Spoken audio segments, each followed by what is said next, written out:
تین چیزیں ضمنی ہیں، اور یہ ضمنی چیزیں ایکسکلوسیو اللہ کے لیے، خالص اللہ کے، یہ رسول کے لیے نہیں ہے۔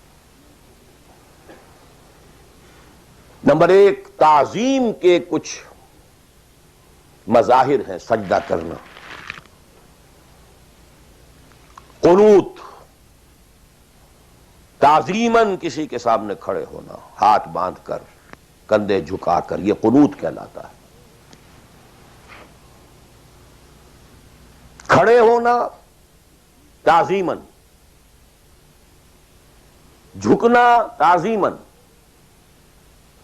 جس میں رکوع بھی ہے سجدہ بھی ہے، مطلقاً حرام کسی کے لیے نہیں، یہ صرف اللہ کے لیے۔ یہ مینیفیسٹیشنز ہیں اس کی، عبادت کا مظہر ہے۔ فَقُومُوا لِلَّهِ قَانِتِينَ، اللہ کے سامنے کھڑے رہا کرو، سجدہ کرو،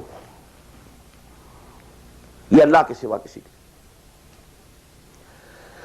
نمبر دو، دعا صرف اللہ سے،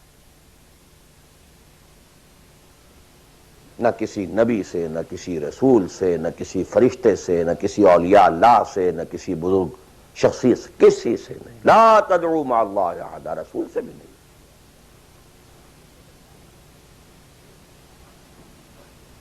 اب اس میں کئی الفاظ نوٹ کر لیجئے، استدعاء، استغاثہ، استمداد، استعانت، وہی مدد ہے، استنصار، صرف اللہ۔ ہاں مادی قوانین کے تحت فزیکل ورلڈ میں ہم مدد مانگ سکتے ہیں، ذرا مجھے ایک گلاس پانی لا دیجئے، مجھے ذرا یہ کر دیجئے، معلوم ہے پانی ہے، یہ جائے گا لے آئے گا، لیکن بالغیب مدد کسی سے مانگنا، استغاثہ کسی سے کرنا، استعانت کسی سے کرنا حرام ہے، عبادت کو زیرو سے ضرب دے کر زیرو کر دیتا۔ نمبر تین، اخلاص و احتساب، صرف اللہ، جو نیک کام کرے صرف اس کی خوشنودی کے لیے۔ یہاں تک کہ حضور کے سامنے ایک صحابی ایسے ہی محاورے میں رواں روی میں کہہ بیٹھے، ما شاء اللہ و ما شئت، جو آپ چاہیں اور اللہ چاہے۔ فوراً ڈانٹ دیا، اجعلتنی للہ ندن، تم نے مجھے اللہ کا مد مقابل بنا دیا۔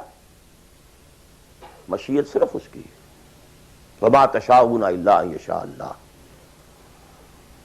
کوئی نیک کام سوائے اس کی رضا جوئی کے لیے اگر کسی اور کے لیے کیا گیا، ریا ہے، سمعہ ہے، دکھاوے کے لیے ہے، شہرت کے لیے ہے، دنیا کمانے کے لیے ہے، لیڈری چمکانے کے لیے ہے، اقتدار حاصل کرنے کے لیے ہے، کوئی بھی اور مقصد اگر شامل ہوا، زیرو سے ضرب کھا کر پوری عبادت زیرو ہو جائے گی۔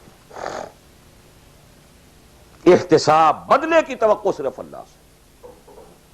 یہ لفظ آپ خاص طور پر سنتے رہے ہوں گے ان دنوں بہت، من صام رمضان ایمانا واحتسابا غفر له ما تقدم من ذنبه ومن قام رمضان ایمانا واحتسابا غفر له ما تقدم من ذنبه ومن قام لیلۃ القدر ایمانا واحتسابا۔ ایمان کے ساتھ احتساب کیوں آ رہا ہے؟ اس کا اجر و ثواب سوائے اللہ سے اور کسی سے توقع نہ ہو۔